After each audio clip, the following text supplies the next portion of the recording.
شروع ہو جائے گی تو 5 سے عاشور تک سارا سلسلہ موسٹلی مصاحب کا ہی ہے. تو میں بی بی کی شان میں ایک منظومت پیش کروں. درود محمد علیہ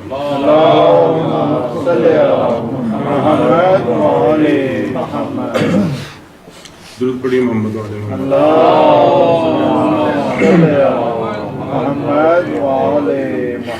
ایک بار پھر درود پڑھی.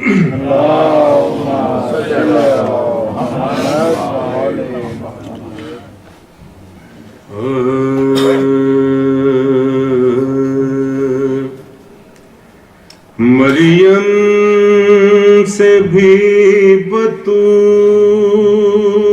کو رتبہ سب سوا ملا.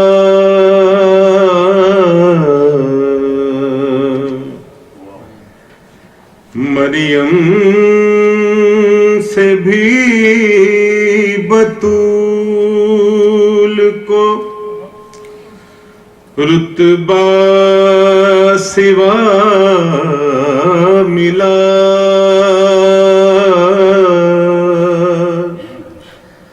بابا اسے رسول سا خیر الورا ملا. بیٹا ہر ایک شہید راہ کبریا ملا.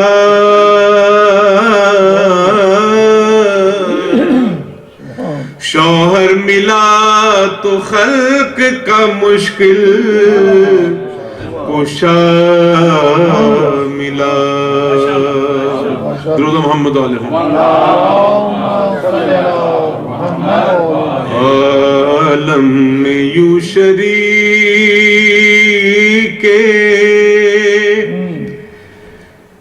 دو عالم ہے فاطمہ.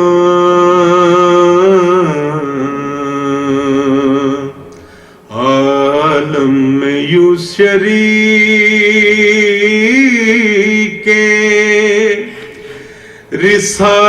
رسالت ہے فاطمہ. رحمت نبی ہے سایہ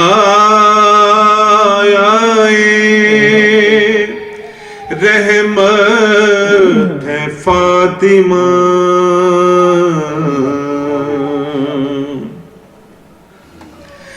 چار آیتیں ہیں جلوہ فگن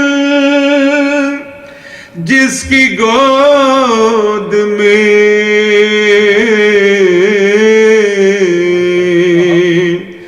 چار آیتیں ہیں جلوہ فگن جس کی گود میں قرآن پنج تل کی وہ طاقت ہے فاطمہ. عالم میں یوں شریک درود محمد علیہ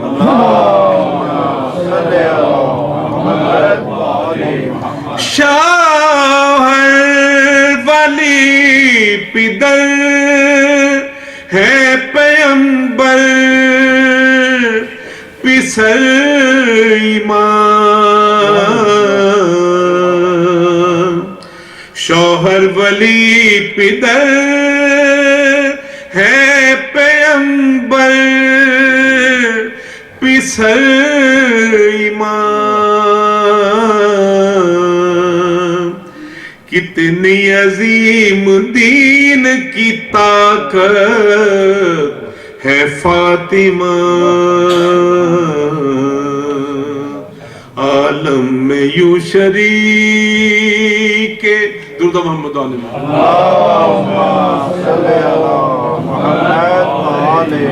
ایک بار پھر بلند آواز میں درود ایک بار پھر درود پڑھ دیجیے.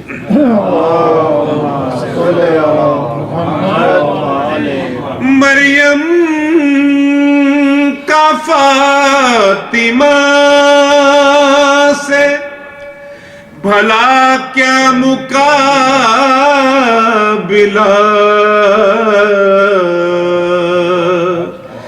مریم کا فاطمہ سے بھلا کیا مقابلہ،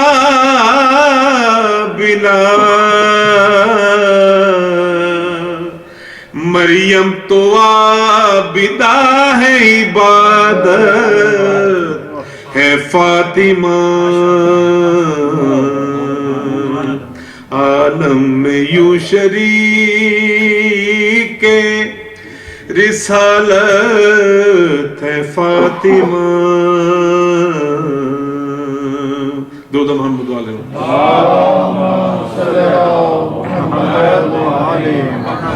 دونوں کے اشتراک سے سجدہ قبول ہے، دونوں کے اشتراک سے سجدہ قبول ہے، حیدر اگر نماز ہے نیت ہے فاطمہ، عالم میں یوں شریک رسالت ہے فاطمہ، رحمت نبی ہے سایہ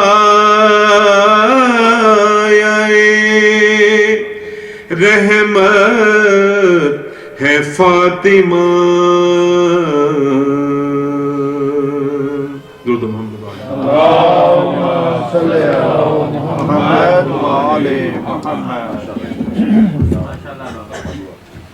ماشاءاللہ بابا، یہ ایک مجلس کا اعلان سماعت فرمانی. ہفتے اتوار کو شام 4:30 بجے خواتین کی مجلس ہوگی. تمام مومنات سے، مومنین مومنات سے شرکت کی اپیل ہے جو بھی گھر سے آنا چاہیں. اب گزارش ہے مولانا جی یہاں پہ چیروکی ایونیو پہ 5501 اسی امام بارگاہ میں خواتین کی مجلس ہے 5:30 بجے. گزارش ہے مولانا شہر عابدی صاحب سے کہ وہ آئے مجلس سے خطاب کریں بآواز بلند. صلوات.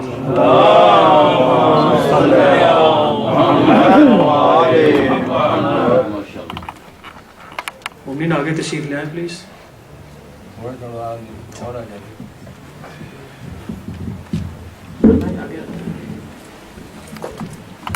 آواز بلند اور صلوات. اللہم صلی علی محمد وآل محمد.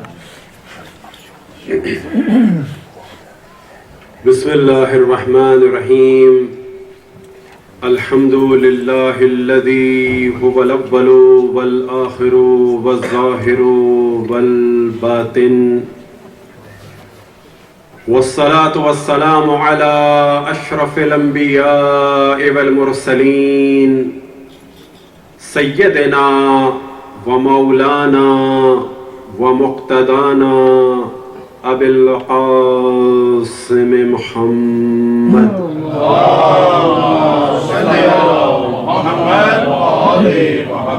وعلى أهل بيته الطيبين الطاهرين المعصومين، سيما بقية الله في الأراضين مهدي المنتظر، أرواحنا وأرواح العالمين لتراب مقدمه الفداء، ولعنة الله على أعدائهم ومنكر فضائلهم وغاصب حقوقهم إلى قيام يوم الدين. وقال الله تعالى وهو أصدق القائلين: قل لا أسألكم عليه أجرا إلا المودة في القربى. الصلوات. اللہم صلی علی محمد وآل محمد. وقال رسول الله صلى الله عليه وآله وسلم: الحسين مني وأنا من الحسين. وقال الإمام الحسين عليه الصلاة والسلام إني لم أخرج أشرا ولا بترا ولا مفسدا ولا ظالما إنما خرجت لطلب إصلاح في أمة جدي رسول الله أريد أن آمر بالمعروف وأنهى عن المنكر وأسير بسيرة جدي رسول الله وأبي علي بن أبي طالب صلوات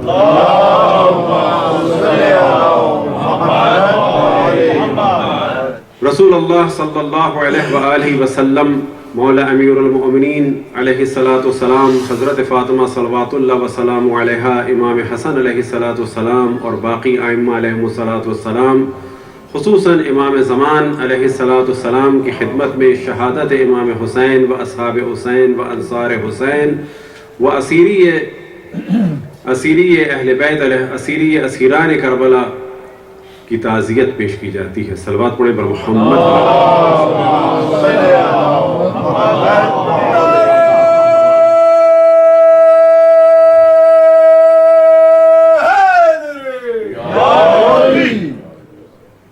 التماس ہے کہ دعا فرمائیں کہ خداوند تبارک و تعالیٰ بحق محمد و آل محمد تمام مومن و مومنات دنیا میں جہاں جہاں ان سب کی حفاظت فرمائے. اور ایک مومنہ کہ جن کا نام ہے مریم خان کے جو اس وقت ICU میں ہیں, اسی ورجینیا میں بیمار ہیں, اسی طرح سے اطہر صاحب کہ جو بیمار ہیں سین ہوزے میں, اور ان کے علاوہ جتنے مومن و مومنات دنیا میں جہاں جہاں مریض ہیں ان کی شفایابی کے لیے, اور جو بیمار ہیں اور پریشان ہیں ان کی پریشانی سے نجات کے لیے بر محمد و آل محمد صلوات.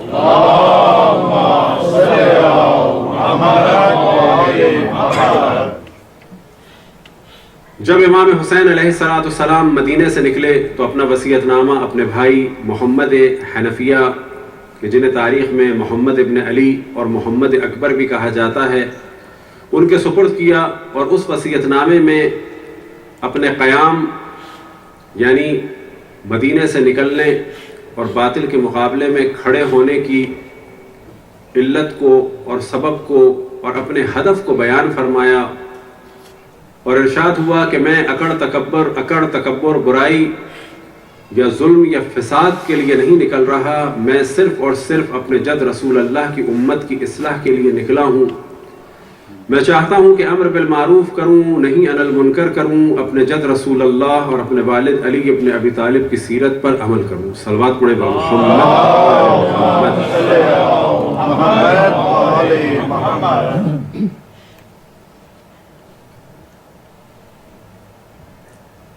جیسے کہ پہلے بھی توجہ دلائی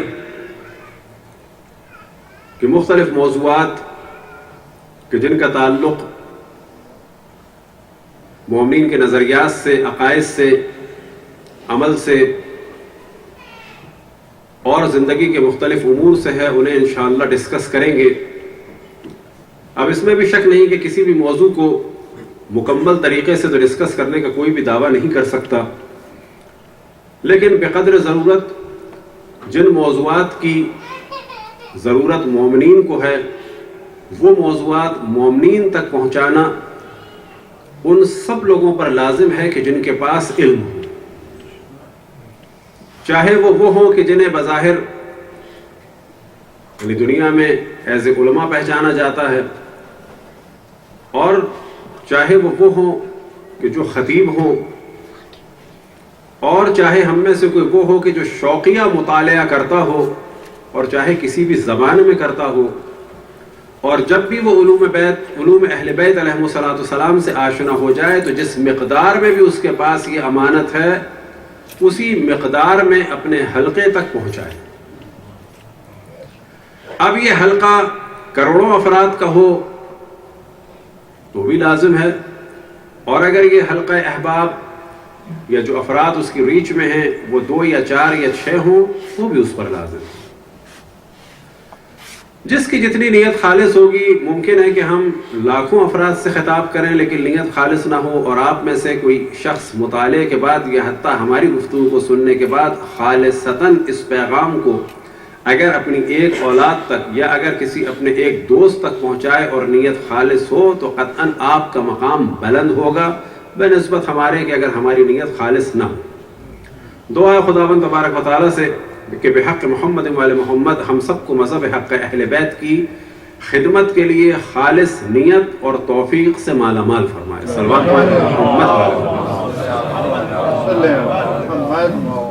آج کیونکہ شب جمعہ ہے اور شب جمعہ کا ایک اہم ترین عمل ہے زیارت امام حسین علیہ السلام، تو ہماری گفتگو کا عنوان بھی زیارت ہی رہے گا اور زیارت ہی سے ریلیٹڈ کچھ اور موضوعات کو ڈسکس کیا جائے گا. اور کیونکہ کل 5 محرم ہے اور آج 4 کا دن گزر چکا، یعنی اب شب 5 ہے، تو اس مناسبت سے جو مصائب ہمارے یہاں انڈیا پاکستان میں پڑھے جاتے ہیں وہ ہیں حضرت اون محمد فرزندان حضرت زینب علیہ السلام کی.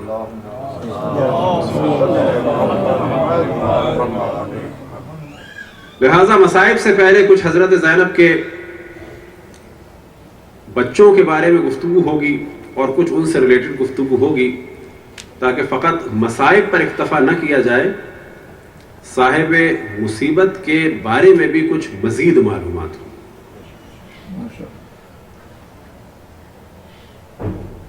خداوند تبارک و تعالیٰ کا شکر ہے کہ اس نے ہمیں ان لوگوں میں سے قرار دیا کہ جن کے پاس دین ہے.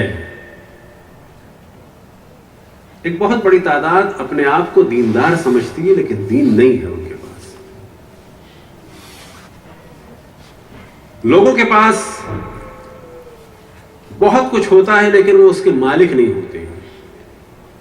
مثال کے طور پر کوئی شخص ممکن ہے اچھا لباس پہنا ہوا ہو لیکن وہ لباس اس کا نہ ہو اور اس کی نماز بھی نہ ہو سکتی ہو اس لباس میں، چوری کا ہو یا غصبی ہو. یعنی چوری بھی غصبی ہے، یعنی چوری یا غصب. ایک بہت بڑی تعداد ہم میں سے سمجھتی اور اپنے آپ مطمئن رہتی ہے کہ اللہ کا شکر ہم چور نہیں ہیں. ہاں، ڈاکہ نہیں ڈالا، چوری نہیں کی، لیکن ایک چوری کا بڑا عام طریقہ جو انڈیا پاکستان میں ہے اور گاہے بگاہے ہم توجہ دلاتے ہیں، اور اگر خدا نہ خواستہ کوئی آپ اور ہم میں سے بھی ہو تو کوشش کرے کہ اس چوری پر پشیمان ہو اور اس صاحب حق کو اس کا حق دے دے. اور وہ چوری ہے میراث کی چوری. کیونکہ ہمارا یہ موضوع نہیں ہے لیکن ہلکا سا ضمن توجہ دلائیں کہ شاید اس 1 منٹ کی گفتگو سے کسی کی زندگی کے بڑے پرابلم حل ہو جائیں، اور اگر کوئی ہم میں چور بیٹھا ہے تو اس کی آخرت کے پرابلم سالو ہو جائیں. وہ چور کون سا ہے؟ میراث کا چور. میراث کی چوری عام طور پہ کون کرتے ہیں؟ بھائی حضرات. کون سے بھائی حضرات؟ وہ نہیں جو بمبئی میں جن کو بھائی لوگ کہا جاتا ہے، سگے بھائی. ہمارے معاشرے میں میراث کے جو چور ہیں وہ سگے بھائی ہیں. سب سے زیادہ کس کی میراث کی چوری کرتے ہیں؟ اپنی بہنوں کی میراث کی. کیونکہ بظاہر وہ مسلمان ہیں، نظریتاً وہ برہمن ہیں. کہتے ہیں وہ اسلامی نظام کی بات، لیکن ان کے گھروں میں جو سسٹم ہے وہ رجواڑا سسٹم ہے. یا بڑے بیٹوں کا سب کچھ ہے یا بیٹوں کا سب کچھ ہے. اپنا حق مارا جاتا ہے تو کہتے ہیں قرآن میں لکھا ہے، لیکن یہ نہیں معلوم اسی قرآن کی روح سے تمہاری بہنوں کا بھی حق ہے، نہ کہ فقط تمہارا حق. بس اگر آپ میں سے کوئی بھی ہے، کیونکہ یہ چیز عام ہے، ہم نہیں کہہ رہے ان میں سے کون ہے، ممکن ہے کوئی نہ، اگر کوئی ہے اور اسے اللہ سبحانہ و تعالیٰ نے دیا یا نہیں دیا یہ اس کی قسمت ہے. لیکن اگر اس کے پاس کسی کا حق ہے، یعنی آپ یہاں پہ رہ رہے ہیں، یہ جو ایک رسم ہے کہ میرے باپ کی نشانی ہے وہ گھر، تو وہ بیٹی جو ہے وہ باپ کی اہم نشانی ہے بہ نسبت ان اینٹوں کے. سب سے اہم کام یہ ہے کہ اس گھر کو یا خود خرید لیں اور بہنوں بھائیوں کو حق دے دیں، اور اگر نہیں ہے خریدنے کی طاقت تو بیچ دیں اور بہنوں کا حق دیں. یہ نہ کریں کہ ممکن ہے کہ آج کی تاریخ میں آپ کی بہن انتہائی ڈپریشن کا شکار ہو، اس کو اپنی بیٹی کی شادی کے لیے پیسہ چاہیے ہو. باپ خوش نہیں ہے آپ کا, اللہ خوش نہیں ہے, رسول خوش نہیں ہے, امام خوش نہیں ہے. کیا کرنا ہے ان اینٹوں کے گھر کو کہ اس سے ہماری یادیں وابستہ ہیں. خرید سکتے ہیں, خرید لیں, بڑی اچھی بات ہے کہ بچپن کی یادیں, لیکن سب سے اہم کام یہ ہے کہ اگر اس میں حق ہے کسی کا تو وہ حق دے, کہ یہ ہمارے معاشرے کا بہت بڑا درد ہے. اور اس کو ہم نے جب ڈسکس کیا تو اللہ سبحانہ و تعالیٰ کا لاکھ لاکھ شکر ہے کہ کئی لوگوں کے ضمیر کو جب جھنجھوڑا, البتہ خود اللہ ہمارے ضمیر کو بھی بیدار رکھنے کی توفیق عطا فرمائے, تو لوگوں نے اپنی بہنوں کو حق دیا. ایک نشست میں بھائی نے تو نہیں, بھابھی نے ہماری گفتگو سنی تھی اور کہا کہ صحیح ہے, میری نندوں کا حق میرے شوہر نے اور دیوروں نے اور جیٹوں نے مارا تھا, وہ اپنا حساب دیں گے, اب یہ میرے پاس آ گیا ہے تو میں اپنی نندوں کا حساب دوں گی. تو ایک ہی نشست میں 15 لاکھ یا 25 لاکھ تو ایک نند کو ہمارے ہاتھ سے دلوائے تھے. کس نے؟ بھائی نے نہیں, بھابھی نے. صرف یہ سوچتے ہوئے کہ جو میرے پاس ہے وہ شوہر کا ہے, جو شوہر کے پاس ہے اس کے باپ کا ہے, جو اس کے پاس آیا وہ سب ان کا نہیں تھا, بہنوں کا بھی تھا. اور معافی بھی مانگی اور اس کے بعد کہا کہ میں اس وقت تو یہ دیتی ہوں, اگلی قسط میں اتنے دوں گی. تقریباً 75 لاکھ جو ہے نندوں کو دینے کا کہا. پھر بھی کہا مجھے معلوم ہے کہ یہ کم ہے لیکن میں اس سے زیادہ نہیں کر سکتی, کہو تو میں اور دوں لیکن میری زندگی اور مشکل ہو جائے گی, یا نہیں ہے میرے پاس, اب مجھے تم معاف کر دینا, لیکن جو بھی میرے پاس آیا ہے وہ میرے ہاتھ میں نہیں آیا, تمہارے بھائی کے ذریعے سے آیا. تو امام حسین علیہ السلام کو اگر راضی کرنا ہے کسی کے پاس ہے تو یاد رکھیے وہ شیرمال سے اور پوریوں سے نہیں راضی ہوں گے آپ. وہ بے شک پکائیں یا نہ پکائیں, حقدار کو اس کا حق دے دیں کہ یا امام حسین آپ نے جس شریعت کے لیے جان دی, ان میں سے ایک شق ایسی تھی کہ جو مجھے آج 4 محرم کو ورجینیا میں اس شاہ نجف میں معلوم ہوئی, میں اس پر عمل کر رہا ہوں. صلوات پڑھیں پر محمد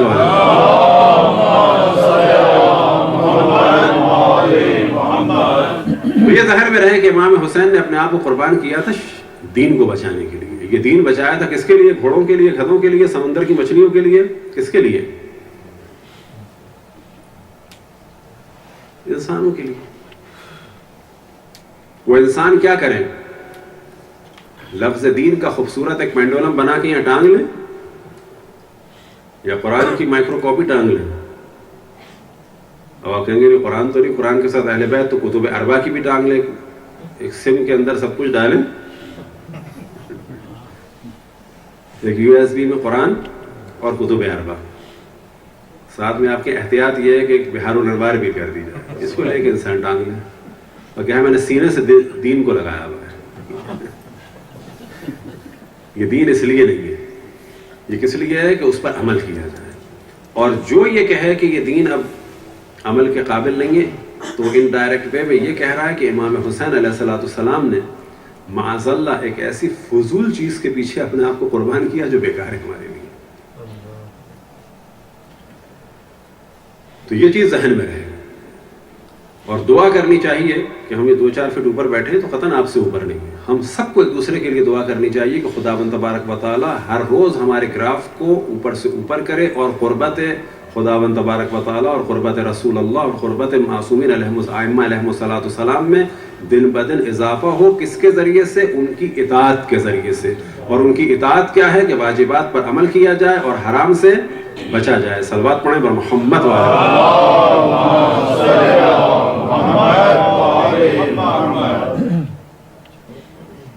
تو ہم نے عرض کیا کہ کچھ لوگوں کے پاس دین ہے بالکل اسی طرح سے جیسے کسی کے پاس لباس ہے, لیکن وہ لباس اس کا نہیں ہے.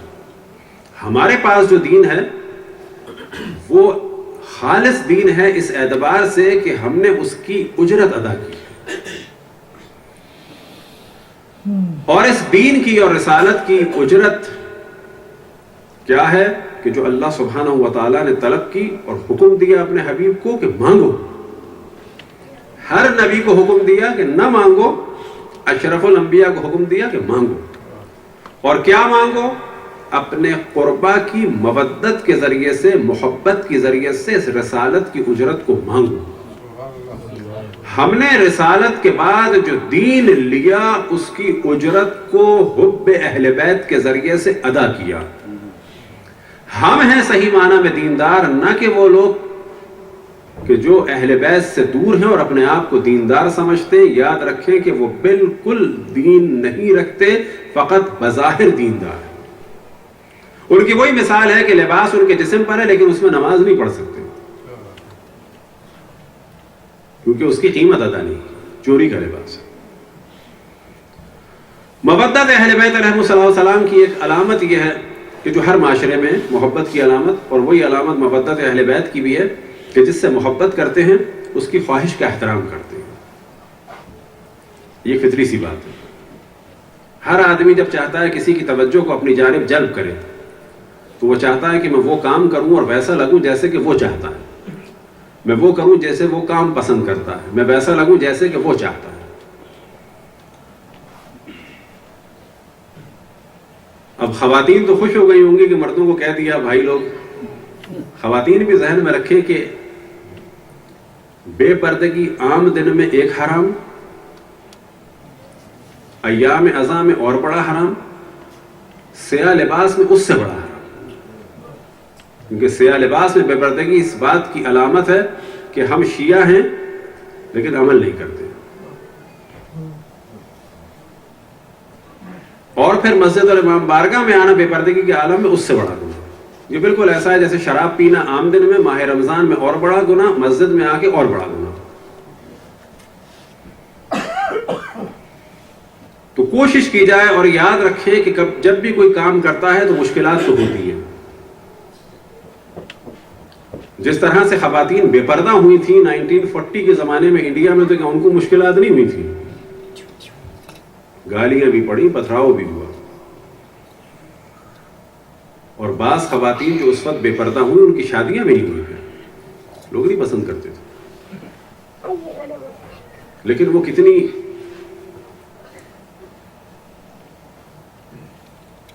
مصمم تھی اپنے ارادے میں کہ سب کچھ انہوں نے برداشت کیا، اور 60-70 سال میں سب کا حلیہ بدل دیا۔ بالکل ایسے ہی اس کے برعکس بھی ہو سکتا ہے کہ انسان واجبات پر عمل کرے، مشکلات ہوں گی، لیکن تدریجاً دین پہ عمل کرنا اتنا آسان ہو جائے گا کہ ہر شخص کہے گا کہ ہاں یہ ہو سکتا ہے۔ ایسا نہیں ہے فقط بے دینی میں مشکلات، دینداری میں مشکلات ہے، بے دینی میں بھی مشکلات ہے۔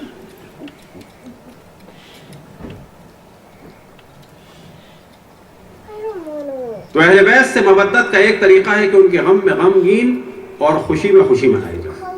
اور یہ روایت میں نقل ہوا، شیعتنا خلقوا من فاضل دیننا وطوہنوا من فاضل مائنا، کہ ہمارے شیعوں کو خلق کیا گیا ہے ہماری بچی ہوئی مٹی سے، اور ان کے خمیر کو گوندا گیا ہے ہمارے بچے ہوئے پانی سے۔ یفرحون فی فرحنا ویحزنون فی حزننا، وہ ہمارے غم میں غم مناتے ہیں اور ہماری خوشی میں خوشی، اور یہ فطری تقاضا ہے۔ اسی طرح سے ایک علامت ہے محبت کی، وہ ہے ملاقات، بات چیت، دیکھنا، ملنا۔ معصومین علیہ السلام سے جو ملاقات کا بہترین طریقہ ہے، انہیں جو خوش کرنے کا طریقہ ہے وہ یہ کہ ان کی خواہش کے مطابق حلیہ بنایا جائے اور ان کی خواہش کے مطابق کام کیا جائے۔ یہ تو ہے انہیں خوش کرنے کا طریقہ۔ لیکن جو ان سے کانٹیکٹ کا طریقہ ہے اس وقت ہمارے پاس، وہ صرف اور اہم ترین طریقہ ہے زیارت۔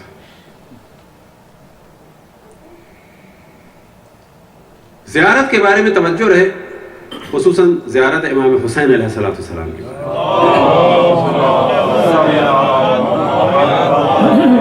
کہ تقریباً ہر بڑے دن، ہر بڑی رات، یا مثلاً ہر مقدس دن اور ہر مقدس رات اور ہر مقدس جگہ کے بارے میں اگر سوال کیا جائے کہ ہم کیا کریں، فرض کریں ہم گاڑی ڈرائیو کر رہے ہیں، آپ کا بچہ آپ سے سوال کرتا ہے کہ آج 15 شعبان ہے، میں فلانی اسٹیٹ میں ہوں، کیا کروں؟ یا آج 27 رجب ہے، میں کیا کروں؟ آج شب 27 ہے، میں کیا کروں؟ اگر آپ کو کچھ بھی یاد نہیں ہے تو آپ 3 چیزوں کے بارے میں بڑے اطمینان سے کہہ سکتے ہیں۔ ایک تو یہ کہ قربتاً اللہ ایک غسل کر لو، پھر آپ کہہ سکتے ہیں کہ قربتاً اللہ 2 رکعت نماز پڑھ لو فجر کی طرح، وہ کہ الگ الگ نمازیں بھی ہیں لیکن کم سے کم کیا ہے 2 رکعت نماز پڑھ لو۔ کیا؟ قربتاً الی اللہ، جو بھی بڑا دن ہو، جو بھی بڑی رات ہو۔ ایک اور اہم ترین عمل کیا ہے کہ زیارت امام حسین کرنا۔ جو بڑا دن ہو، جو بڑی رات ہو، جو مقدس دن ہو، جو مقدس رات ہو، جو مقدس جگہ ہو، تو اس میں اہم ترین عمل کیا ہے؟ زیارت امام حسین، کیونکہ ہر مقدس دن کا تقدس، ہر مقدس رات کا تقدس، ہر مقدس جگہ کا تقدس اور خود دین کا تقدس باقی ہے امام حسین کے نام اور قربانی کی وجہ سے۔ تو ایک اہم ترین طریقہ ہے کہ زیارت امام حسین۔ اب یہ ذہن میں رکھیں کہ بعض دفعہ شیطان برغلاتا ہے کہ کہاں اب یہ لمبا کام کیا جائے، تو ہمیشہ شیطان سے جو مقابلہ کرنا ہے وہ یہ کرنا ہے کہ something is better than nothing، کہ صحیح ہے کہ اس وقت آپ زیارت عاشور نہیں پڑھ سکتے، زیارت وارث نہیں پڑھ سکتے، لیکن جو کم ترین کام ہو سکتا ہے وہ کیا ہے کہ امام حسین علیہ السلام کو اپنی زبان میں سلام کریں۔ جب بھی زیارتی گفتگو ہوتی ہے تو ایک میں گفتگو کرتا ہوں، اور مخصوصاً اسی وجہ سے کرتا ہوں کہ ان بزرگوار کا، کیونکہ انہوں نے ہم سے کہا تھا ان کا نام بھی ہو، ان کے درجات کی بلندی کے لیے درجات کی بلندی کے لیے صلوات پڑھیں محمد والے۔ ایک بڑی بہترین تفسیر ہے اور اس تفسیر کا دار و مدار روایات پہ ہے، تفسیر اطیب البیان، اور تفسیر اطیب البیان کے مؤلف تھے حضرت آیت اللہ عبد الحسین طیب، یہ اصفہان میں تھے۔ تقریباً جب یہ 100 سال کے آس پاس، 90 کے آس پاس، 90-100 کے، تو اس وقت جب ہم گئے تو باقاعدہ ان کی زیارت کے لیے گئے، اور انہوں نے پھر ان سے ہم نے کہا کچھ نصیحت فرمائیں، تو ان کی نصیحتوں میں سے جو ایک اہم ترین نصیحت تھی وہ یہ تھی کہ جب بھی ممکن ہو معصومین علیہم السلام کی بارگاہ اقدس میں سلام پیش کرو، ان کی زیارت کرو، خصوصاً رات کو سونے سے پہلے۔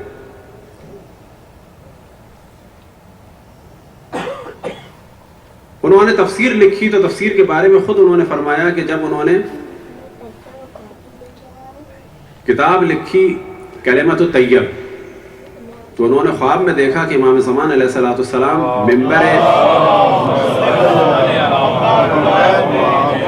جو ان کے علاقے کی مسجد تھی، مسجد سید، اس مسجد کے ممبر پر تشریف فرما، بلکہ کھڑے ہوئے اور فرما رہے ہیں کہ کلام پر تو کتاب لکھ دی گئی ہے، اب کون ہے کہ جو تفسیر لکھے؟ تو یہ کہتے ہیں خواب میں میں نے کہا کہ میں لکھوں گا، تو انہوں نے تفسیر لکھنا شروع کی، 20 سال میں 14 جلدیں لکھی تفسیر اطیب البیان، اور جب وہ مکمل ہو گئیں تو پھر اسی رات خواب میں دیکھا کہ اسی جگہ امام زمان علیہ السلام کھڑے ہوئے، اور انہوں نے جا کر جو ہے امام کی بارگاہ میں تفسیر پیش کی۔ امام زمان علیہ السلام نے تبسم کے ذریعے رضایت کا اظہار فرمایا، اور پھر اماموں نے فرمایا کہ اس پر آپ مہر لگا دیں، تو امام نے اپنی مہر لگائی، اور جب مہر لگی تو اس میں سے ایک نور نکلا کہ جو آسمان کی طرف بلند ہوا۔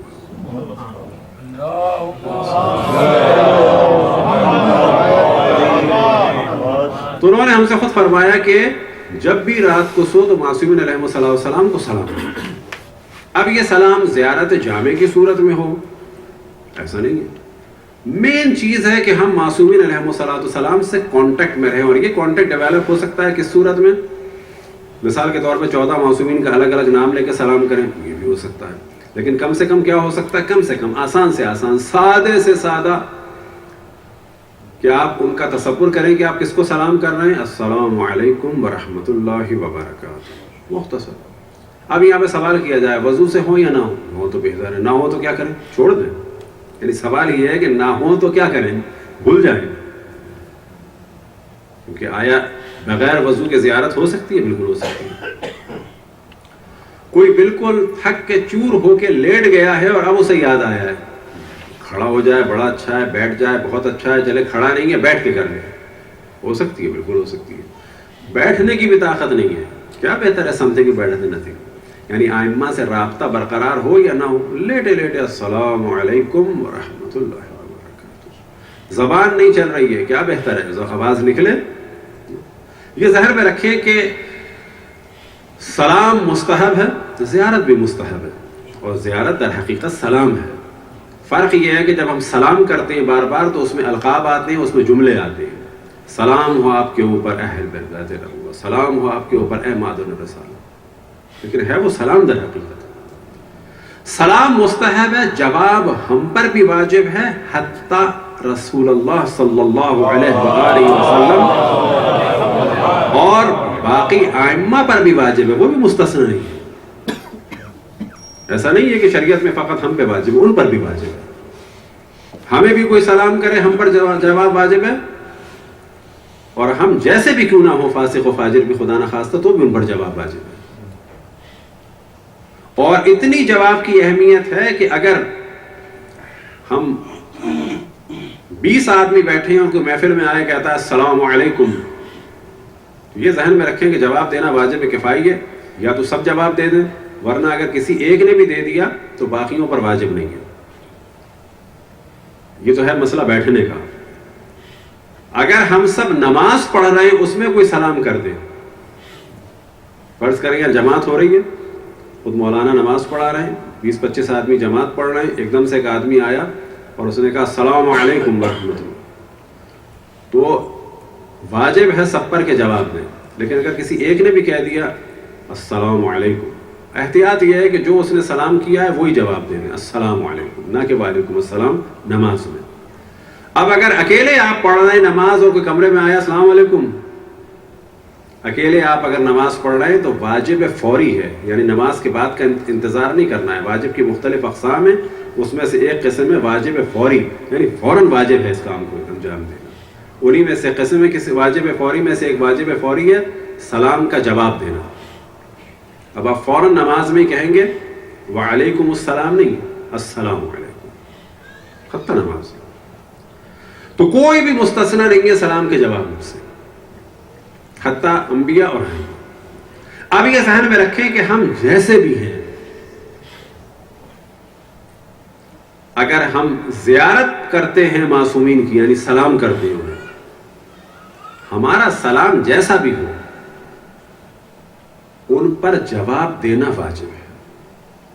اور ہمارا سلام جس نوعیت کا بھی ہو، لیکن ان کا جواب بلا شک بلند ترین درجے پر فائز ہے. اب یہ ذہن میں رکھیں ہمارا سلام جیسا بھی ہو، جب ہم سلام کریں گے تو اس کا ایک پازیٹیو اثر ہماری روح پر ضرور ہوگا، جیسے بھی ہے. لیکن ان کے جواب کا جو اثر ہوگا وہ قطعاً بہت زیادہ ہوگا. اب زیارتوں میں سے ایک اہم ترین زیارت ہے زیارت جامع کبیرہ، جو امام علی نقی علیہ السلام سے نقل.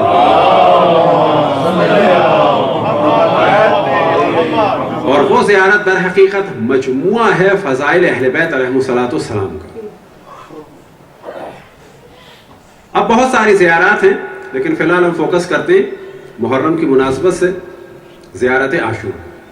اب زیارت جامع کے بارے میں، عاشور کے بارے میں مفاتی میں آپ جا کے دیکھیں، سید رشدی کا واقعہ ہے کہ جب ان کی امام سے ملاقات ہوئی تو امام نے چند چیزوں کی جانب تاکید فرمائی، نافلہ نافلہ نافلہ. یہ تفصیل سے واقعہ ہے، آپ کو مفاتی میں مل جائے گا.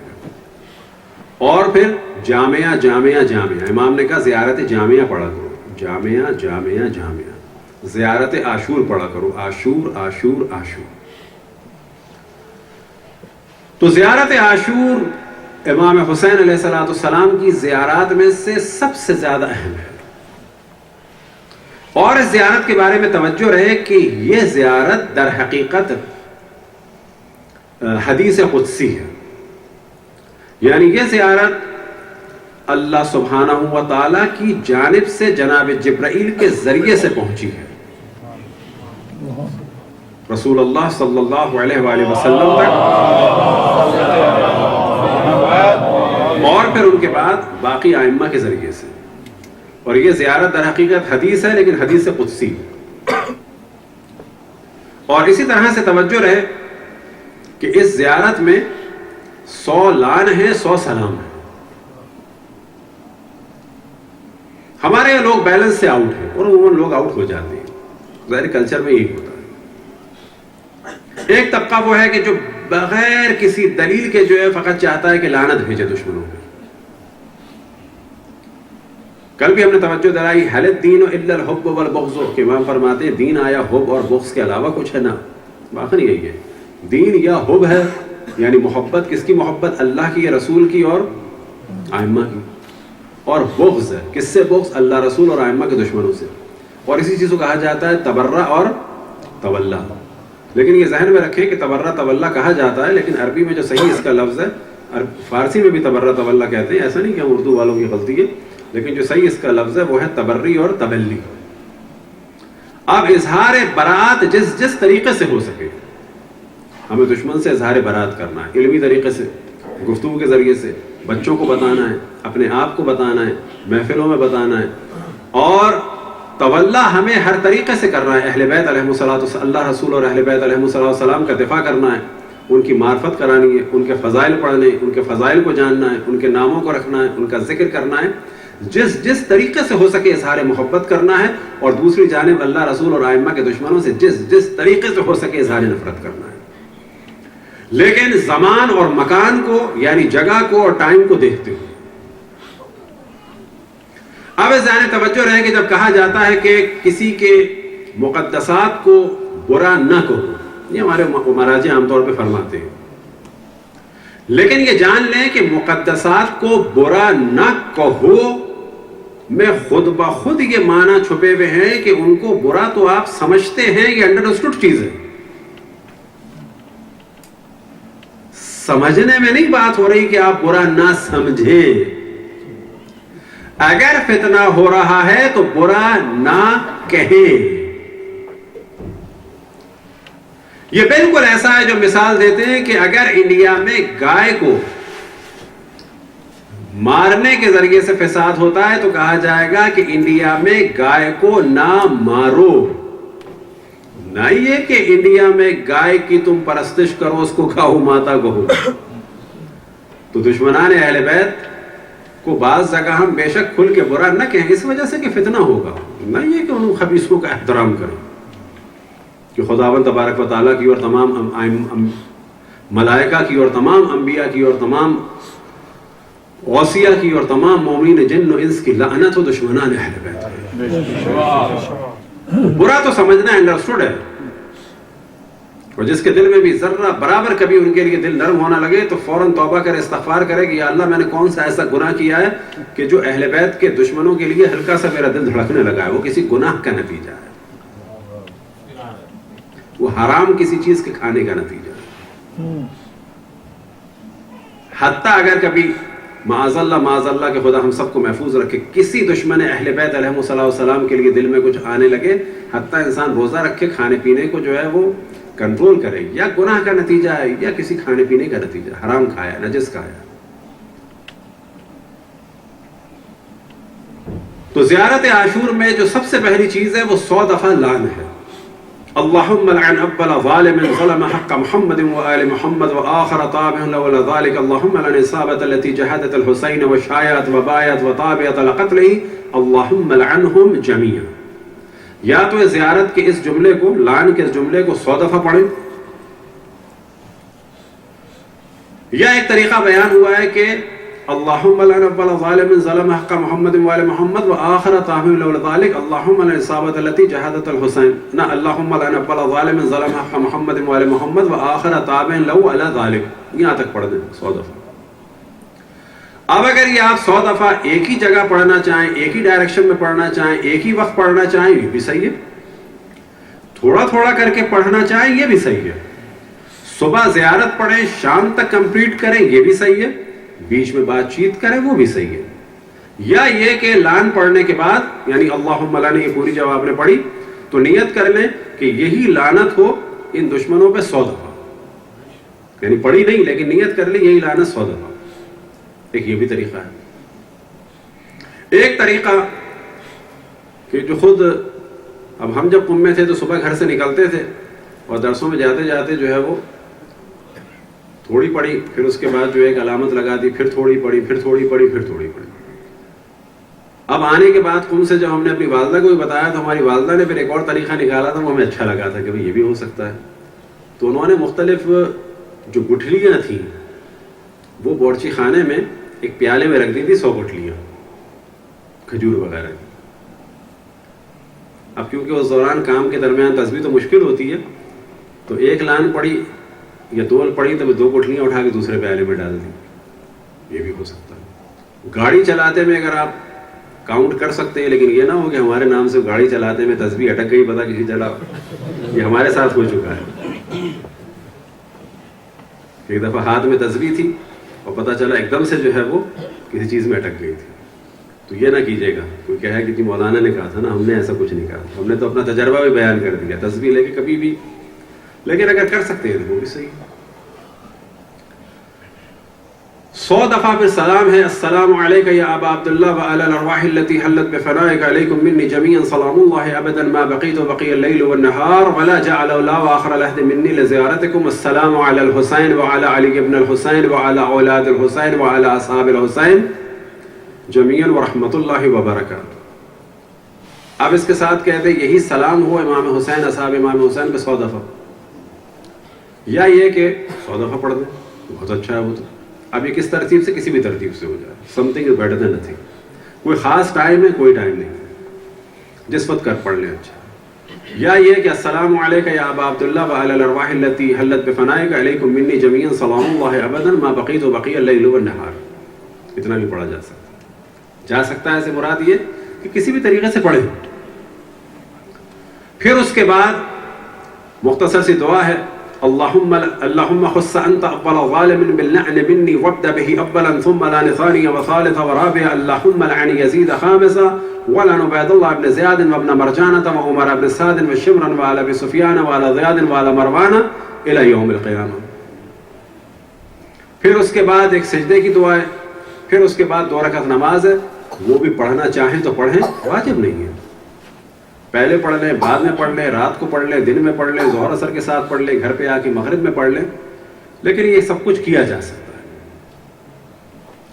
اب یہ تو ہو گئی زیارت عاشور اور اس کے بارے میں گفتگو۔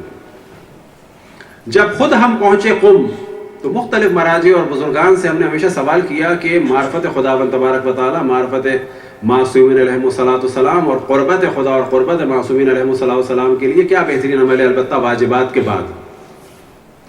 اگر کوئی واجبات سے بچنا چاہتا ہے اور یہ چاہے کہ دعاؤں سے مسئلہ حل ہو جائے تو اس کے لیے ایک بڑی بہترین مثال ہے کہ ایک شخص آرکیٹیکٹ کے پاس گیا، یا اس کے بعد جا کے اس نے کہا کہ میں گھر بنانا چاہتا ہوں، مثلا یہ ایک اتنے بڑے پلاٹ پر، تو کتنے کا گھر بنے گا؟ تو مثلا اس نے کہا کہ گھر بنے گا 20 لاکھ کا، پہلا فلور، جس کو ہمارے انڈیا پاکستان میں گراؤنڈ کہتے ہیں، یہاں فرسٹ کہتے ہیں، تو یہ بنے گا 20 لاکھ کا۔ اور دوسرے کا دوسرا والا، تو اس نے کہا دوسرا والا بنے گا 5 لاکھ کا، اتنا ہی بڑا۔ تو اس نے کہا فی الحال اوپر والا بنا دو، نیچے والا چھوڑ دو۔ تو یہ جو لوگ چاہتے ہیں کہ واجبات سے بھاگے اور چند مستحبات سے مسئلہ حل ہو جائے، تو وہ در حقیقت اوپر والا فلور بنوانا چاہ رہے ہیں بغیر گراؤنڈ یا بغیر فرسٹ فلور کے، حتیٰ اس میں کسی قسم کے پلر کے بھی قائل نہیں ہے۔ ایسے ہی بن جائے تو اچھا ہے۔ صلوات پڑھیں بر محمد والے۔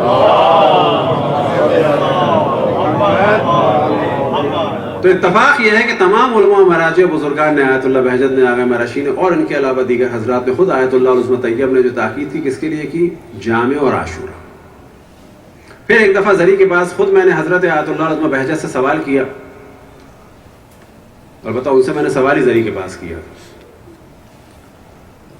تو انہوں نے اس کا فرمایا، ایک دفعہ یہ فرمایا، پھر ایک دفعہ جو ہے میں نے سوال ان سے دوبارہ کیا، یہ ذرا بڑی لگتی ہے تو کیا کیا جائے، تو انہوں نے اس کی تلخیص بھی بتائی کہ ایسے کر لو، ایسے کر لو۔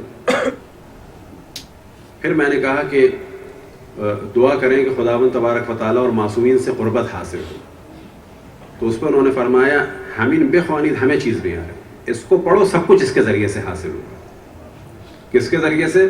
زیارت امام حسین، زیارت عاشورہ کے ذریعے سے۔ صلوات پڑھیں بر محمد والے۔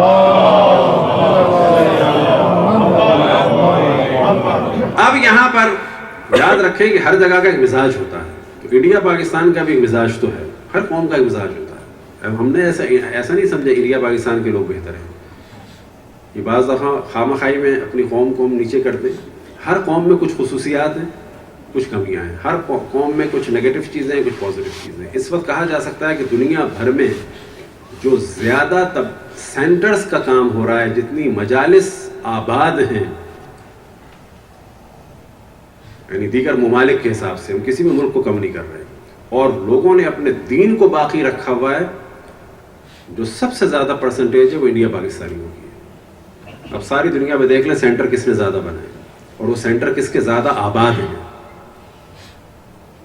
یہ ذہن میں رکھیں. یہ ہماری پازیٹیو چیز ہے.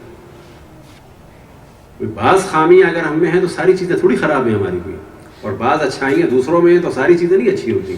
ہر جگہ کچھ اچھا ہے کچھ برا ہے. لیکن ظاہر ہے کہ انڈیا پاکستان میں اور دنیا بھر میں کچھ ایک توہم پرستی کا بھی سلسلہ ہوتا ہے. اب زیارت عاشور کے بارے میں اتنی تاکید ہے روایات میں, اور خود علماء نے فرمائی, لیکن آپ کو تعجب ہوگا ہمارے معاشرے میں اس کو سمجھا جاتا ہے جلالی عمل. حتیٰ ہم نے سنا کہ جی فلانی خاتون سے بچو, وہ زیارت عاشور پڑھتی ہے. یعنی بچنے سے مراد تقریباً ایسے کہ جادوگرنی ہے. غضب خدا کا. کیا جواب میں کیا ہے؟ بڑا جلالی عمل ہے, نہیں کرنا چاہیے. اور غضب یہ ہو گیا کہ ایک دفعہ ایک بڑی مشہور شخصیت انڈیا کی جو بڑے دعوے بھی کرتے ہیں, کچھ نام نہیں لیتے, وہ کراچی آئے, اور کراچی آنے کے بعد پتہ چلا کہ ہم اپنے چند دوست احباب میں کہہ چکے تھے زیارت عاشور کے بارے میں, اور ہمارے دوست کا فون آیا, کیونکہ ظاہر ہے کہ وہاں پر ملنا جھلنا رہتا ہے, تقریباً 2-2:30 بجے, اور ہم نے فون اٹھایا. میں نے کہا خیریت تو ہے؟ کہنے لگے کہ لوگ سوال کرنا تھا کہ آپ نے تو بڑی تاکید کی زیارت عاشور کے بارے میں, اور فلانے صاحب جو ہے وہ فرماتے, انہوں نے مجھ سے بہت واضح کہا کہ جب میں نے ذکر کیا تو انہوں نے کہا کہ نہ, ہرگز نہ پڑھنا زیارت عاشور.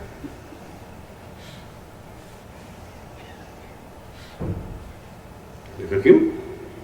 کہنے لگے وہ کہتے ہیں کہ زیارت عاشور میں آتا ہے یا لیتنی کنا معکم فافوز فوزا عظیما, یا آپ دعویٰ کر رہے ہیں کہ یا اے کاش ہم کربلا میں ہوتے, تو پتہ نہیں آپ ہوتے تو کیا کرتے. ان کا خدا کا خوف کرو, اول تو زیارت عاشور کا جملہ نہیں ہے, یہ تو زیارت کے وارث کے بعد جو زیارت شہداء ہے اس کا جملہ ہے. اب یہاں پر ایک واقعہ ہے کہ جو ہم نے بچپن میں سنا لیکن ہمیں تو ہضم نہیں ہوا تھا, اور اب تو واقعا بالکل ہی اس کو ہم دھتکارتے ہیں. کہ جی ایک صاحب نے خواب میں دیکھا کہ میں یہ زیارت پڑھتا تھا, اور میں نے خواب میں دیکھا کہ میدان کربلا ہے اور امام حسین نصرت کے لیے بلا رہے ہیں اور میں تیر چلا رہا ہوں. اگر اس نے دیکھا ہے تو واقعا عجیب دیکھا ہے, بیکار دیکھا ہے, اور اگر کوئی اس پہ یقین کر رہا ہے تو اس سے زیادہ بیوقوف ہے. یہ ذہن میں رہے کہ جب ہم کہتے ہیں یا لیتنی کنا معکم, تو قطعاً یہ مراد نہیں ہے کہ اے کاش میں 61 ہجری 10 محرم کو زمین کربلا میں کھڑا ہوتا جیسا کہ گھوڑے گدھے اور جیسے کہ لوگ کھڑے ہیں. ایسے کوئی دعا کرتا ہے کہ میں آج کربلا میں کھڑا ہوتا. پھر یہ سوال کیا جائے گا کھڑا ہوتا تو پتہ نہیں کیا کر رہا ہوتا, امام کی نصرت کر رہا ہوتا یا ان سے دشمنی کر رہا ہوتا. ایسا تو ہم نے دعا ہی نہیں کیا کاش میں کھڑا ہوتا, کاش میں کربلا میں ہوتا نا. ہماری تو ایسی کوئی دعا نہیں ہے کاش میں 61 ہجری 10 محرم میں کربلا میں ہوتا, ہماری ایسی کوئی دعا نہیں ہے. اور اگر 10 ہجری 61 محرم کو ہم کربلا میں ہوتے تو کون سا کمال ہوتا, بہت سارے لوگ تھے. تو زیارت کا تو یہ جملہ ہی نہیں ہے. زیارت کا جملہ ہے یا لیتنی کنا معکم, شہداء کربلا سے ہم مخاطب ہیں, اے کاش ہم آپ کے ساتھ ہوتے. یعنی ہم بھی اصحاب امام حسین میں سے ہوتے ہیں, کاش ہم بھی شہداء کربلا میں سے ہوتے. اس کے یہ معنی ہے, اس کے قطعاً یہ معنی نہیں ہے کہ جی میں دعا کرتا تھا میں کربلا میں ہوتا تو میں نے یہ دیکھا. تو اگر کوئی دعا کرتا ہے میں کربلا میں ہوتا تو واقعی بیکار دعا ہے. اصل دعا یہ ہے کہ میں کربلا میں ہوتا اور امام حسین کے ساتھ ہوتا. اور زیارت میں یہی ہے یا لیتنی کنا معکم, اے کاش میں آپ کے ساتھ ہوتا. تو نتیجہ کیا ہوتا؟ فافوز فوزا عظیما, بس نتیجہ یہ ہوتا کہ میں آپ کے ساتھ بلند مقام پر فائز ہوتا, ساتھ ہوتا. نہ یہ کہ کھڑا ہوتا, ادھر کھڑا ہوتا یا ادھر ہمارے ساتھ کے ساتھ کھڑا ہوتا. کھڑا ہونا اور عاشور کے دن ہونا کمال نہیں ہے. یہ وہ چیزیں ہیں کہ جو عوامانہ فکر کا نتیجہ ہے. اور زیادہ افسوس کی بات ہے کہ پھر یہ ممبر سے بیان ہوتی ہیں, علماء نما یا علماء یا ذاکرین پھر ان کو بیان کرتے ہیں تو لوگوں کے ایمان کو خراب کر دیتے ہیں. بس اصل چیز ہے کہ اے کاش میں کربلا میں ہوتا. اور یہی چیز امام رضا علیہ السلام نے ایک روایت میں جناب رعیان ابن شبیب سے ارشاد فرمایا. عزاداری کے سلسلے میں طویل روایت ہے امام رضا علیہ السلام کی جناب رعیان ابن شبیب سے. اور جناب رعیان سے امام فرماتے ہیں یا رعیان ان سرّاک ان یکون لکا، اے رعیان اگر تم چاہتے ہو کہ تمہارے لیے ہو، کیا ہو؟ من الثواب مثل من استشہد مع الحسین، کہ اگر تم چاہتے ہو کہ تمہیں ثواب ملے، کون سا ثواب؟ وہ والا ثواب کہ جو امام حسین کے ساتھ شہید ہونے والوں کو ملا. کھڑے ہونے والوں کو نہیں، امام حسین کے ساتھ شہید ہونے والوں کو. تو کیا کرو؟ اذا ذکرتا، کہ جب بھی تم امام حسین علیہ السلام کو یاد کرو. یاد کرو سے کیا مراد؟ جب بھی ان کی یاد آ جائے تو کیا کہو؟ یا لیتنی کننا معہم، اے کاش کہ میں ان کے ساتھ ہوتا. کن کے ساتھ؟ یعنی آپ کے اصحاب کے ساتھ ہوتا. میں بھی انہی کی طرح مارا جاتا، میرا بھی انہی کی طرح سر کاٹا جاتا، مجھے بھی انہی کی طرح سے جو ہے وہ قتل کیا جاتا. تو نتیجہ کیا ہوتا؟ فافوز فوزا عظیما. تو امام فرماتے ہیں کہ اگر کوئی شخص امام حسین علیہ السلام کو یاد کرے اور یاد کرنے کے بعد کیا کہے کہ کاش میں مولا انہی کے ساتھ ہوتا. کن کے ساتھ؟ جو آپ کے ساتھ قتل ہوئے. تو کیا ثواب ملے گا؟ تمہیں وہی ثواب ملے گا کہ جو ان کو ثواب ملا. صلوات پڑھیں پر محمد. اب آپ تصور کریں کہ امام مومنین کو نصیحت کر رہے ہیں کہ جب بھی امام کو یاد کرو تو اپنے دل میں یہ خواہش کھلاؤ. یعنی اب اگر کسی کو جملہ عربی میں یاد نہیں ہوتا تو وہ کیا اردو میں کہے؟ کیا امام حسین کاش میں آپ ہی کے ساتھ جو آپ کی راہ میں قتل ہو گئے ان کے ساتھ ہوتا انہی کی طرح سے قتل ہوتا. یہ مراد ہے، نہ یہ کہ میں وہاں پر ہونا کوئی کمال نہیں تھا. تو بعض دفعہ یہ چیزیں جب غلط مشہور ہوتی ہیں تو کیا آتا ہے؟ یہ سب کچھ ذہن میں آتا ہے. یہ ساری چیزیں وہ عوامانہ، اور بعض دفعہ یہ بعض چیزیں جو صوفیوں کے ذریعے سے پھیلی ہیں. صوفیوں سے مراد وہ افراد کہ جو اپنے پاس سے انہوں نے بعض عبادتیں بنائی. مثال کے طور پہ جب ہم پاکستان آئے تو ایک دفعہ ہمیں پتہ چلا کہ جب ہم نے کہا کہ جب بھی کوئی مسئلہ ہو تو ذکر یونسیہ پڑھیں. ذکر یونسیہ کیا ہے؟ کہ جس کو ہمارے عام طور پہ کہا جاتا ہے آیہ کریمہ. قرآن کی ہر آیت آیہ کریمہ ہے کیونکہ قرآن کریم ہے. قرآن کریم اور ہر آیت اس کی آیہ کریمہ ہے. لیکن ایک خاص آیت ہے کہ جس کو ہمارے انڈیا پاکستان میں آیہ کریمہ کہتے ہیں، اور غلط نہیں کہتے ہیں تو اچھی بات ہے، لیکن اس کا نام ہے ذکر یونسیہ. ذکر یونسیہ کیا؟ کہ جو حضرت یونس نے مچھلی کے پیٹ میں ذکر کیا تھا. وہ ذکر کیا ہے؟ لا الہ الا انت سبحانک انی کنت من الظالمین. تو پتہ چلا ہے خاتون نے ہم سے کہا. اب یہ وہ چیزیں ہیں کہ جب آتی ہیں کہیں سے تو اس کو تھوڑا سا روکنا چاہیے. البتہ یہ نہیں کہ ہم اس کو کفر کا نسبت دیں یا کچھ کہنا، ایسا کچھ نہیں ہے. تو پتہ چلا خاتون نے کہا یہ تو بڑا جلالی عمل ہے. اب ہم نے کیونکہ کہا تھا کہ مل جل کے کریں، تصویریں پڑھیں، اپنے گھر والے اکیلے جیسا بھی ہو، کہا کہ نہیں ایسے نہیں ہوتا. اس کے لیے تو ضروری ہے مٹی کی شکوریاں اور پانی اس میں ہو اور تصویر اس میں ڈالی جائے، کیونکہ وہ بڑا جلالی عمل ہے. میں نے کہا مثلا کیا ریڈیٹر کی ضرورت ہے اس کے لیے؟ یہ تصویر جلا رہا ہے، اس کو ٹھنڈا کرنا ہے. ایسا نہیں ہے بابا، کچھ جلالی عمل ہے، یعنی بڑا عظیم عمل ہے. یہ وہ چیزیں ہیں کہ جب عوامی نظریات شامل ہو جاتے ہیں تو بعض دفعہ بربادی لگ جاتی ہے پورے دین کی. اور بعض دفعہ مذاق میں کہتے ہیں 4 کتابیں نازل ہوئی جو مشہور ہے، البتہ صحیفے اور بھی تھے، تورات، زبور، انجیل، قرآن، لیکن 5ویں کتاب پہ زیادہ عمل ہوتا ہے. 5ویں کتاب کون سی ہے؟ کتاب مقدس اورات. کتاب مقدس اورات یعنی خواتین کی شریعت، تبہم پرستی. اور اس کا زیادہ زور ہے. بڑے بڑے پڑھے لکھوں کو دیکھا ہے کہ بھائی اس وقت اگر یہ ہم نے نہیں کیا نا گھر میں مشکل ہو جائے گی. مجھے پتا ہے کہ یہ صحیح نہیں ہے، لیکن اگر ایسا ہو گیا نا تو ساری زندگی کہا جائے گا تمہاری وجہ سے ہوا ہے، منع کیا تھا نا، نہ کرتے. مرد ہار جاتے ہیں. بڑے بڑے پڑھے لکھے لوگ قبرستان سے نکلیں گے. بعض لوگ کہتے ہیں رشتے دار کے نہیں جا سکتے. اگر کچھ ہو گیا، مجھے پتا ہے کچھ نہیں ہوتا، اگر ہو گیا تو کیا ہوگا؟ ان کا بیٹا پھسل گیا تو کیا ہوگا؟ گر گیا تو کیا ہوگا؟ یہی ہوگا تم قبرستان سے آئے تھے. اتنے مجبور ہو جاتے ہیں بعض دفعہ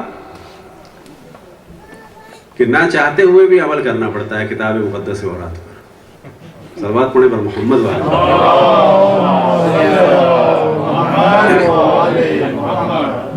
تو جس صورت میں بھی زیارت ہو سکے، مختصر ترین زیارت، انگلش میں ہو، اردو میں ہو، اور دعا کریں کہ ہم سب کے بچے جو ہیں وہ اس کے عادی ہو جائیں کہ صبح کبھی بھی طویل کام نہ کہیں بچوں سے،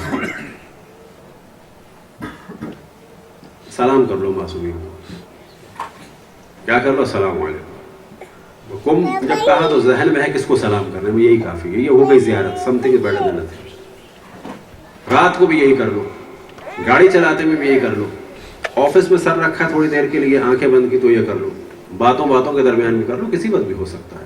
اصل چیز ہے کہ معصومین سے ہمارا کانٹیکٹ برقرار رہے، اصل چیز ہے کہ ہمارا سلام جیسا بھی ہو، لیکن وہاں سے جو جواب آئے گا وہ کمال کا۔ زیارت کے بارے میں خصوصاً بچوں کی توجہ دلائیں، ماں باپ کے بارے میں انشاءاللہ دوبارہ ہم ڈسکس کریں گے کہ ایک واقعہ بیان ہو کہ امام حسین علیہ السلام کی نگاہیں اصلاً ہیں کہاں، کس کو دیکھتے ہیں۔ ایک عالم نے خواب میں دیکھا کہ ایک جوان آیا، اس نے امام کو سلام کیا، اور زری میں امام علیہ السلام کھڑے ہیں اور وہ اس جوان کو مسکرا کے جواب دے رہے ہیں۔ یہ امام نے خواب میں دیکھا امام کو، معذرت عالم نے خواب میں دیکھا امام کو۔ شب جمعہ جب وہ کھڑے تھے ذریعے امام حسین علیہ السلام کے پاس، تو کیا دیکھتے ہیں، وہی جوان آیا ہے، اور اس نے امام کو اس طرح سلام کیا اور ایسے مسکرا کے دیکھ رہا ہے امام کو۔ لیکن اب انہوں نے جوان کو دیکھا ہے، امام کو نہیں دیکھا۔ خواب میں امام کو بھی دیکھا تھا، لیکن اب جوان کو دیکھا، امام کو نہیں دیکھا۔ انہوں نے فوراً اس کو روکا کہ کیا قضیہ ہے۔ کہا کہ میں کربلا سے باہر رہتا ہوں، میرے پاس ایک گدھا تھا، 2 بوڑھے ماں باپ تھے، ان دونوں کو ہر شب جمعہ میں لے کے آتا تھا، کبھی ایک شب جمعہ ماں کو، ایک شب جمعہ باپ کو۔ ایک شب جمعہ باپ کی باری تھی تو ماں نے اصرار کیا میں بھی چلوں گی، باپ نے بھی سرنڈر نہیں کیا، تو پھر میں نے کیا کیا کہ ماں کو اپنی پشت پہ بٹھایا اور لے کے آیا۔ اب نیت کیا تھی خالصتاً کہ ماں کی یہی تو خواہش ہے، صحیح۔ تو وہ کہتا ہے کہ جب میں لے کے آیا زری کے پاس تو میں نے کیا دیکھا کہ امام حسین علیہ السلام میرا استقبال کر رہے ہیں اور میرے سلام کا جواب مسکرا کے دیا۔ اس دن سے لے کے آج تک میں جب بھی آتا ہوں تو میں امام کو دیکھتا ہوں، وہ مجھے مسکرا کے جواب دیتے ہیں۔ تو یہ ذہن میں رکھیں کہ اللہ کا جو معاملہ ہے، اللہ اور ہمارے درمیان، وہ عشق کا معاملہ ہے۔ امام حسین اور اللہ کا جو یہ معاملہ تھا کربلا کا، یہ انتہائی عشق کا معاملہ تھا کہ سب کچھ قربان کرتے چلے گئے، اور امام حسین علیہ السلام کا چہرہ نورانی سے نورانی ہو رہا تھا، عشق خدا میں غرق تھے۔ اور جناب زینب کو امام حسین سے عشق تھا۔ جناب زینب کے عشق کا عالم یہ تھا کہ روایتوں میں نقل ہوا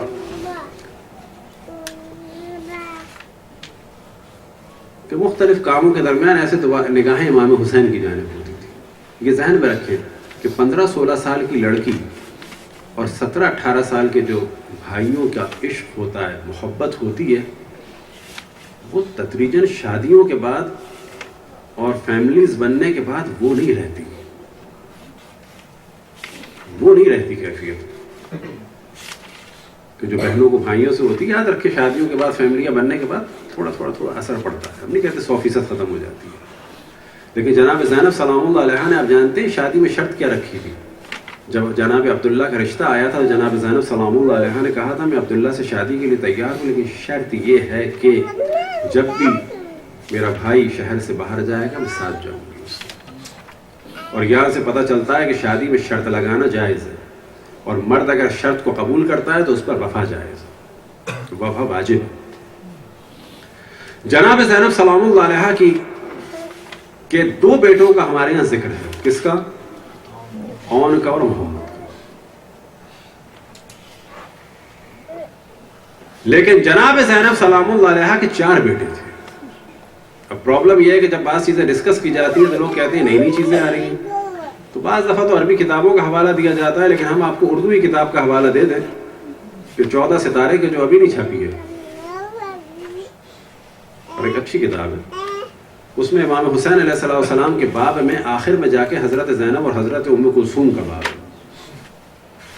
اور 4 بچوں کا جو ذکر ہے وہ حضرت زینب کے باب میں نہیں ہے، حضرت ام کلثوم کے باب میں ہے کہ حضرت زینب کے 4 بیٹے تھے. ایک کا نام تھا محمد، ایک کا نام تھا علی، ایک کا نام تھا اون، ایک کا نام تھا عباس. اون و محمد کربلا میں شہید ہوئے، اور بعض جگہ بیان ہوا کہ 2 اون تھے. اون و محمد کربلا میں شہید ہوئے. معذرت، ایک ان کے بیٹے حضرت عبداللہ کے، ایک اور بھی تھے عبید اللہ، وہ کربلا میں شہید ہوئے. اور بعض دفعہ یہ ہے کہ یہ دونوں حضرت زینب کے تھے. عباس اور علی نہیں آئے تھے. عباس کی نسل نہیں چلی اور علی سے نسل بھی چلی کہ جس کو علم الانساب میں کہا جاتا ہے علی زینبی کی نسل سے. اور علی زینبی کی نسل کے کچھ افراد اس وقت مشہور ہے کہ موریتانیہ وغیرہ میں وہ اپنے آپ کو زینبی کہتے ہیں، علی زینبی کی نسل سے. خیر 14 ستارے میں تو یہی تو گفتگو کے 4 بیٹے تھے، محمد، علی، اون، عباس. لیکن ہمارے معاشرے میں عام طور پہ ذکر ہے فقط کس کا؟ 2 کا. اب 2 کی عمریں کیا تھیں تو یہ یاد رکھیں کہ عمروں کے بارے میں کلیئر نہیں ہے. لیکن یہ جو تصور ہے کہ بالکل چھوٹے چھوٹے تھے، یہ ذرا سا مشکل تصور ہے، کیونکہ وہ بچے تھے. جب کہا جاتا ہے کہ اون و محمد بچے تھے کس کے؟ حضرت زینب سلام اللہ علیہا کے. لیکن یہ ثابت نہیں ہے کہ وہ اتنے دن سے بچے تھے، کیونکہ حضرت زینب سلام اللہ علیہا کربلا میں 54 یا 55 سال کی تھی. تو بچوں کی ایج تو ہم نے بہت ڈھونڈا کئی سال سے، اب تک ہمیں کہیں نہیں ملی، نہ ان کی نسل کا پتہ چلا. لیکن اتنی بات کنفرم ہے کہ جو اتنا سا سوچا جاتا ہے کہ چھوٹے چھوٹے سے تھے تو یہ ذرا سا بعید ہے. ممکن ہے کہ جوان ہو، لیکن کتنے سال کے تھے یہ نہیں پتا. تو 4 تو بیٹے تھے، لیکن افسوس کی بات یہ ہے کہ ایک ان کی صاحبزادی بھی تھی کہ جن کو کوئی نہیں جانتا، اور ان صاحبزادی کا ذکر تھا ام کلثوم. اور جناب زینب کی ایک اور مظلومیت یہ ہے کہ جہاں انہوں نے اپنے 2 بیٹے قربان کیے، کربلا میں ان کی یہ بیٹی بھی تھی اور بیوہ ہوئی. اور اس بیٹی کے شوہر کا نام تھا قاسم ابن محمد ابن جعفر طیار. پس کربلا میں ایک قاسم تھے جناب امام حسن کے فرزند کے جو مشہور ہیں الحمدللہ اور ہم سب جانتے ہیں، اور ایک قاسم تھے جناب جعفر طیار کے بیٹے محمد کے بیٹے کہ جن کا نام تھا قاسم. اور قاسم کے لیے بیان ہوا کہ امام حسین علیہ السلام سے بڑے قریب تھے اور بہت زیادہ اٹیچ تھے.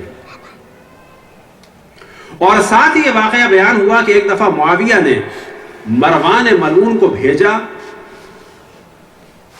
حضرت عبداللہ اور حضرت زینب کی بیٹی ام کلثوم سے یزید کے نکاح کے لیے رشتہ بھیجا، اور پیغام یہ دیا کہ میں یہ چاہتا ہوں کہ اس نکاح کے بعد جتنے قرضے ہیں عبداللہ کے وہ ادا ہو جائیں گے، جتنا مہر کہا جائے گا وہ ہم مہر دیں گے، اور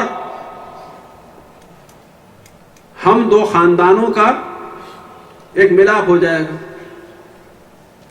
جناب جعفر طیار نے واضح حکم دیا مروان کو کہ میرے بچوں پر میرا کوئی اختیار نہیں ہے، تمہیں جو بات کرنی ہے وہ حسین سے کرنی ہے. امام حسین کے پاس جب آیا مروان تو امام حسین نے کہا کہ اس کا جواب میں سب کے درمیان دوں. تو بنی ہاشم کے اور افراد آئے اور مروان نے یہ موضوع اٹھایا تو امام حسین علیہ السلام نے کہا کہ پہلے تو یہ بتاؤ کہ ہم بنی ہاشم میں سے پہلے کون سی ایسی لڑکی گئی کہ جس کا رشتہ اس وجہ سے ہوا ہو کہ اس کے باپ کے قرضے ادا ہو. تو پہلے یہ ہو چکا ہوتا تو اب ہم اس کا کرتے مثلا. اور رہ گیا مسئلہ 2 خاندانوں کا، تو یاد رکھو کہ ہم وہ خاندان ہیں 2 کہ ہم نے اللہ کی عبادت کی اور اللہ کی خاطر آگے بڑھے، اور تم وہ لوگ ہو کہ جنہوں نے شیطان کی راہ کو اختیار کیا. یہ سارا اس کا کھیل تھا کہ بنو امیہ کی حکومت کو اور مضبوط کیا جائے. اب جب نوبت آئی جناب ام کلثوم کی شادی کی تو امام حسین نے یہ مشورہ دیا کہ میں چاہتا ہوں کہ ام کلثوم کی شادی ہو قاسم ابن محمد ابن جعفر طیار سے. اور پھر ایک جانب تو جناب ام کلثوم سے پوچھا, یعنی حضرت زینب کی بیٹی سے, اور دوسری جانب ظاہر ہے پوچھنا ہوتا ہے حضرت قاسم سے پوچھا. کون سے قاسم؟ نہ کہ امام حسن کے فرزند, بلکہ حضرت زینب کے شوہر کے بھائی کے بیٹے, کیونکہ جعفر طیار کے 3 بیٹے تھے, اون, محمد اور عبداللہ. خود جعفر طیار کے 3 بیٹے تھے, اون, محمد, عبداللہ. حضرت زینب کے 2 بیٹوں کا بھی نام اون محمد تھا. تو عبداللہ کی شادی, عبداللہ سے حضرت زینب کی شادی ہوئی اور یہ 4 بچے ہوئے. محمد کی جو بیوی تھی, محمد کے جو بیٹے تھے وہ تھے قاسم ابن محمد ابن جعفر طیار. امام حسین نے فرمایا میں چاہتا ہوں کہ ام کلثوم کی شادی قاسم سے ہو, اور اس کے بعد فرمایا کہ قاسم کی جانب سے مہر میں ادا کروں گا. اب آپ تصور کریں کہ کتنا بڑا مصیبت کا وقت ہے کہ ہم حضرت زینب کے چاہنے والے حضرت زینب کی بیٹی اور ان کے مصائب کو بھی نہیں جانتے.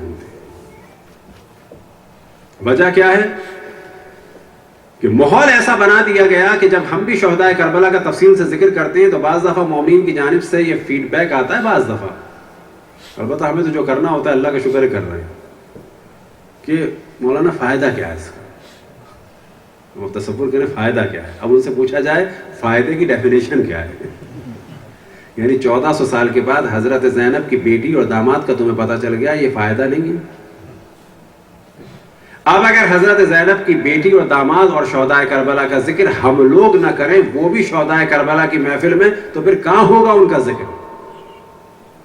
اگر ہر آدمی یہ کہے کہ یہ ذکر مشکل ہو گیا, یہ تاریخ کا موضوع مشکل ہو گیا, نام مشکل ہو گیا, اب ممکن ہے کہ آپ میں سے کچھ کے ذہن میں رہے کہ ان کا نام تھا قاسم ابن محمد ابن جعفر طیار, اور ممکن ہے کہ بعض کے ذہن میں فقط اتنا رہ جائے گا کہ جعفر طیار کے پوتے تھے, کچھ کے ذہن میں یہ رہ جائے گا کہ وہ حضرت زینب کے داماد تھے, کچھ کے ذہن میں کچھ رہ جائے گا, لیکن کم سے کم کچھ تو پتہ چلا. لیکن پرابلم یہ ہے کہ جب دن مخصوص کر دیے گئے تو یہ بڑی اچھی بات ہے, لیکن ان دنوں کو فقط ایک رسمی سا ٹچ دے کے مصائب کا نکل گئے, اور ناگوار گزرتا ہے بعض لوگوں کو کہ یہ موضوع کیوں ڈسکس کیا. تو جناب زینب کے فقط یہ مصائب نہیں ہے, جناب زینب کی ایک مصیبت یہ بھی ہے کہ بیٹی بھی بیوہ ہوئی, داماد قتل ہوا, 2 بیٹے قتل ہوئے, اور بیٹی اسیر بھی ہوئی. یہ دن منسوب ہے جناب اون محمد سے, وہ اون محمد کہ جنہیں قربان کرنے کے لیے پروان چڑھایا زینب نے. شب عاشور اپنے بچوں کو نصیحتیں کرتی رہی, تذکر دیتی رہی, یاد دہانی کرتی رہی کہ حسین پہ سے قربان ہونا ہے, حسین کے فرزندوں پہ سے قربان ہونا ہے. اور بچوں نے بھی بلا شک ماں کی لاج رکھ لی. ہر جگہ امام حسین کی نصرت کے لیے, ہر جگہ امام حسین کے غم کو کم کرنے کے لیے, ہر جگہ امام حسین کی مدد کے لیے جناب زینب نظر آتی ہیں. اجرکم اللہ. ایک وقت آیا کہ امام حسین کے پاس جناب زینب اپنے فرزندوں کو لے جاتی ہیں اور رن پہ جانے کی اجازت چاہتی ہیں. کس مشکل سے امام حسین نے اجازت دی. ایک وقت آیا کہ جناب اون محمد رن میں گئے, اپنے نانا حیدر کرار کی شجاعت کے جلوے دکھائے, اپنے نانا رسول اللہ کی شریعت کا دفاع کیا, اپنے ماموں حسین ابن علی کا دفاع کیا. ایک وقت آیا کہ مقابلہ بھی کیا, لیکن یہ جوان کے جو بھوک اور پیاس میں مبتلا ہیں مقابلہ کرتے رہے, حیدر کرار کی شجاعت کے جلوے دکھاتے رہے. ایک وقت آیا کہ جو اکثر بنی ہاشم کے ساتھ ہوا کہ گھیر گھیر کے مارا گیا, کبھی تیر چلے تو کبھی تلوار کے وار ہوئے. ایک وقت آیا کہ رن میں ندا بلند ہوئی, السلام علیک یا ابا عبداللہ. ہر وہ مقام کے جہاں پر جناب زینب کے لیے ممکن تھا اپنی بھائی کی نصرت کی، اپنی بھائی کی خدمت کی، اپنے بھائی کے مصائب کو کم کیا، اپنے بھائی کے لیے کام کو انجام دیا، لیکن بعض جگہ مقاتل میں بیان ہوا کہ ایک وقت ایسا بھی آیا کہ جناب زینب نے امام حسین کا ہاتھ نہیں بٹایا۔ وہ کون سا وقت تھا کہ جب امام حسین اون محمد کے جنازوں کو لینے کے لیے کہ بعض جگہ علماء نے اس کی توجیہ کی، اس کا جواب دیا کہ جناب زینب اس وقت خیمے میں رہیں اور شاید وجہ یہ تھی کہ وہ نہیں آنا چاہتی تھی امام حسین کے سامنے کہ جب امام حسین اون محمد کے جنازے لا رہے ہوں کہ کہیں بھائی کی نگاہیں نہ جھک جائیں، کہیں بھائی کی نگاہیں زینب کی جانب نہ اٹھیں، کہیں ایسا نہ ہو کہ بھائی کی کیفیت بدل جائے کہ میں بہن کے بچوں کے جنازوں کو لا رہا ہوں۔ وہ زینب کے جو بڑھ بڑھ کے بھائی کی مدد کے لیے نکلتی تھی، وہ زینب کے جو بھائی کے ساتھ لاشیں اٹھواتی تھی، لیکن اون محمد کے لاشوں کے لیے وہ باہر نہ نکلی، اون محمد کے لاشوں کو اٹھوانے کے لیے، مدد کے لیے باہر نہ نکلی۔ اجرکم اللہ۔ ہاں مومنوں، ایک وقت آیا کہ زینب نے یہ قربانی بھی دے دی، ایک وقت آیا کہ زینب کے داماد قاسم ابن محمد ابن جعفر طیار کا بھی جنازہ آیا، ایک وقت آیا کہ زینب نے اپنے بچوں کے جنازوں پہ بھی گریہ نہیں کیا، کہیں ایسا نہ ہو کہ بھائی کی نگاہیں پڑیں۔ ہاں مومنوں، فقط حسین کی زندگی میں ہی ایسا نہ ہوا، بلکہ اب حسین کے جانے کے بعد بھی کبھی فاطمہ کی جانب دیکھا ہوگا، کبھی حسین کی مظلومیت کی جانب دیکھا ہوگا۔ اجرکم اللہ۔ ایک وقت آیا 11 محرم کو کہ جب اہل حرم کو قافلے کی صورت میں کربلا کے میدان سے گزارا گیا، بیویوں نے اپنے آپ کو زمین پہ گرا دیا، جناب زینب نے اپنے آپ کو امام حسین کے جسم اثر پہ گرا دیا۔ ارے مقاتل میں بیان ہوا کہ زینب تو گریہ کر رہی ہے بھائی کے جنازے پہ، بس سوال یہ پیدا ہوتا ہے کہ اون محمد کے جنازوں پہ کون ہے؟ دل کی گہرائیوں سے جواب ملتا ہے، فاطمہ بن کے حسین کے جنازے کو اپنی آغوش میں زینب نے لیا۔ اب جب فاطمہ زہرا بن کے ثانی زہرا نے حسین کے جنازے کو اپنی آغوش میں لیا، بس مدینے سے فاطمہ آئی اور زینب کے لال اون محمد کے جنازوں کو اپنی آغوش میں لے لیا۔ ماتم حسین۔ یا حسین یا حسین یا حسین یا حسین۔